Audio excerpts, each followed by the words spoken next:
reducing the GDP of some of the already poorest countries in the world by like a factor of 2 or 3, right? So it's quite a big deal as far as big deals that actually exist in the world are concerned. And I think anything that we can do to try to move beyond our carbon heavy present is definitely a good thing.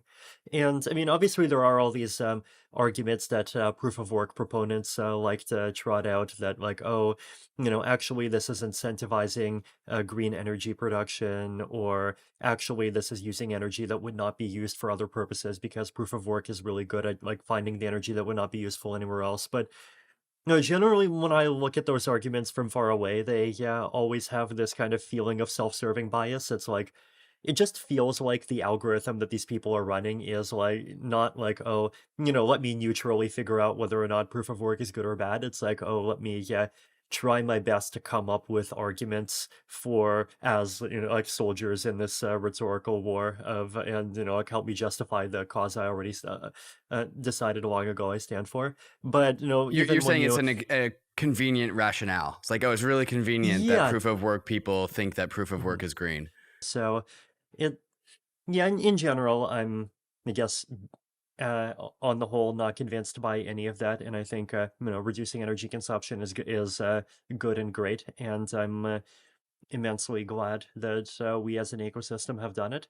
So that's the first level of the question, right? The second level of the question is, I guess, from a kind of more selfish Ethereum ecosystem point of view. Like, obviously, yeah, the fact that we're not contributing to breaking the environment anymore is good for Ethereum from a narrative perspective, and I think there are lots of signs that this is actually true. Like, I've personally talked to a bunch of people in corporate and government contexts, and just lots of different places that are like, "Hey, we want to do blockchain stuff, but there's just too many people within our organization that." Or really don't want to be contributing to making the planet blow up. And if the merge completes, then like a lot of them have even said, like, yeah, I'll be much more excited about using Ethereum, and I think a lot of that's true.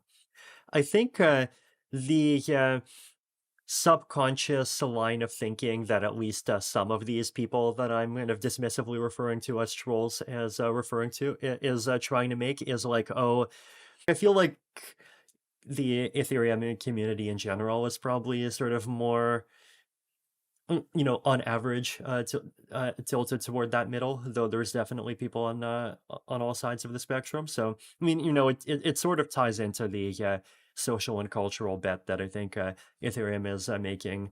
That some of those kind of hardcore proof of work proponents are taking the opposite side of the bet. So I'm happy with the side of the bet I've made, and I plan to keep making it. So we'll see. So I think if you just look at all those different estimates, like somewhere vaguely in the 0.2% range does make sense. Um, I mean, the one argument that I have seen people make is that, like, oh, that hash power is not going away, it's just going to go to Ethereum Classic.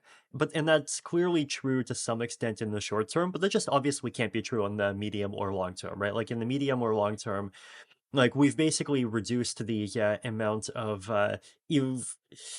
um, reward that gets paid out to people who participate in like GPU style proof of work by probably a factor of 10, right? And so in the medium and long term, the amount of effort going into that style of proof of work is also going to go down by a factor of 10.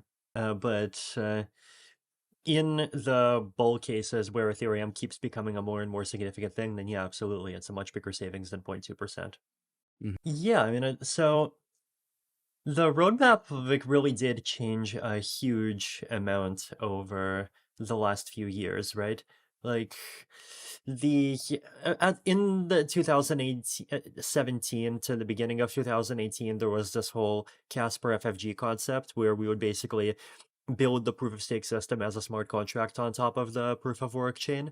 And then step one would be to kind of get that running, and then step two would be to have this kind of separate sharding chain, and then we would really slowly migrate the thing. And then before 2017, the roadmap was something even more different. It's like, hey, let's start a new chain from scratch, and then basically just completely retire the existing one and demand all of the applications to actively move over. The in And then in the middle of 2018, there was a desire, I think, to use the merge as a reset opportunity and allow Ethereum clients to not have to process that history. And I think that still will happen with EIP 4444, but that's something that we're going to have to wait a bit longer for. So there's just a lot of these little things on which the ambition of the project decreased a bit, but it slowly turned into a more and more realistic thing. And then, finally we settled on a design, and we even settled on a very simplified design for the merge, and then we went for it. Single SWOT finality, which is just a big redesign of the consensus. There's all of these designs around like Merkle trees and different ways to implement sharding, and different ways to implement deposit and withdrawal logic and all of this stuff. So still a lot of improvement work to go, and I think we do still have the opportunity to keep working hard over the next few years to make that improvement actually happen. But then on the question of was the merge as it was done the best way to do the transition? I would say maybe yes, maybe no, right? So I think if I could like give myself a research time capsule back to 2014, I probably would have said, um, don't bother with the Casper FFG design and instead implement a simpler version of chain-based proof of stake first, and so that you can move to that in like maybe around 2018, and then like properly improve proof of stake later on a more relaxed schedule. Where like I do think that we set ourselves goals that were a little bit too high for the proof of stake that we moved to for the first round, and we even ended up not accomplishing some of those goals. Right, like there's a lot of these security issues that arose from the specific design of the Casper FFG system in the way that the LMD Ghost and Fork Choice side and the BFT consensus side like interact with each other. And that's one of the bigger things that we're going to have to resolve with a single SWOT finality change. But um, so yeah, basically, I think create a simpler and less powerful proof of stake and move to it earlier would have been one of the bigger changes that I would have made. But the format of the merge, I think, was excellent. So just looking at the 5 tracks, right, we can go through the tracks one by one. So the merge is completed now.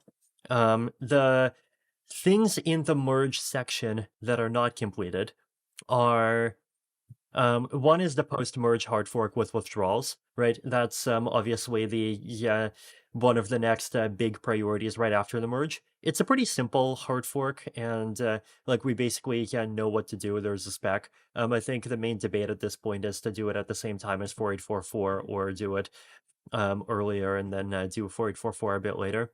But otherwise, it's like we're not far from it. Distributed validators, I think, still progressing. Actually, haven't checked up on that team for a while, but I imagine they've made quite a bit of progress, though it's not quite 100% done yet.